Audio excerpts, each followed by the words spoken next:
as a financial advisor, what would you consider your job description? It's my job. I'm the chief financial officer of St. Charles Parish. So I'm essentially the treasurer for the government. So anything and everything, all financial related, comes through me. Whether it's the budget, I control all the funds that go out of the parish. The budget's over $100 million a year that I control.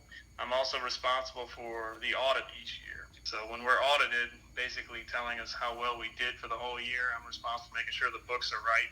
And of course, I guess the buck stops at my desk. So that's pretty much the beginning of my job is the budget. Okay. Okay. Who has access to the budget? Access in terms of As in, like spending or yeah, as in spending, or say for you for making the budget.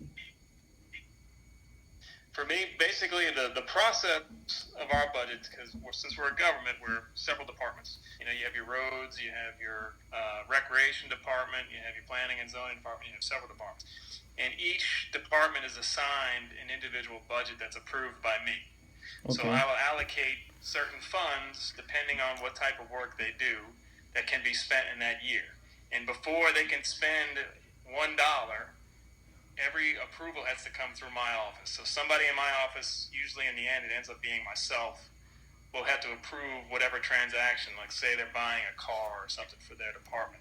Okay. I have to make sure that we allocated that money for them in the budget and then go ahead and say, okay, we can approve this and buy it.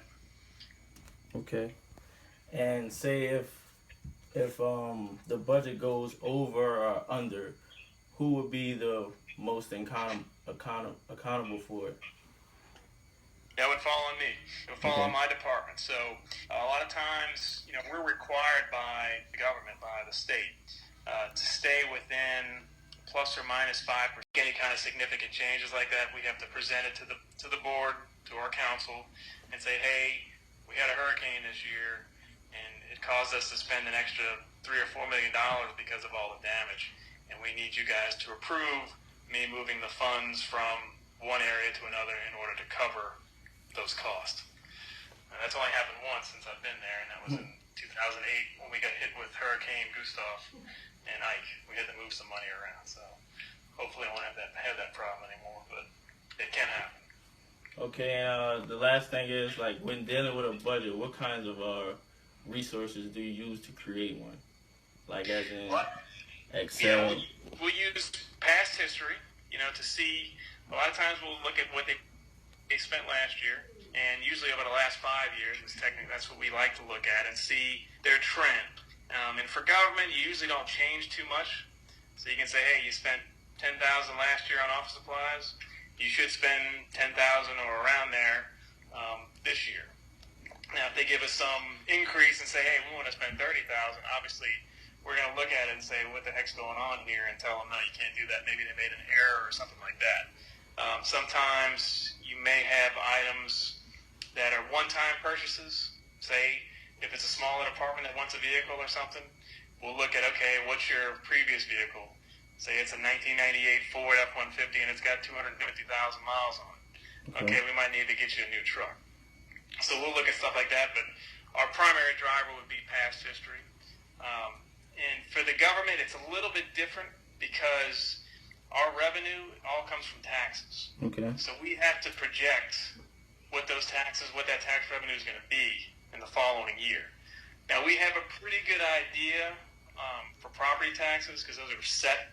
So we know what that's going to bring in. Now, sales tax is a little bit different because those are our two sources of funding. So we have to develop modeling with the school board, which is actually the sales tax collector for St. Charles Parish, and determine how much we expect the plants, which are the biggest drivers in St. Charles Parish, which are our biggest money makers. Okay. Essentially, we have to determine how much production they're going to have and what's that going to mean in terms of sales tax revenue to us each year. So we'll work with the school board and come up with models, but for the most part, it's using past history and trends. Okay. And then, of course, if there's any kind of, let's say a plant's going to do a big expansion or something, we had a plant, Entergy, is doing a coal plant expansion in Destrehan, and it's $1 billion. So we know that $1 billion is going to bring in a lot of sales tax revenue, so we can up what we're going to get from them. So. Okay. Thank you, Grant. Appreciate it.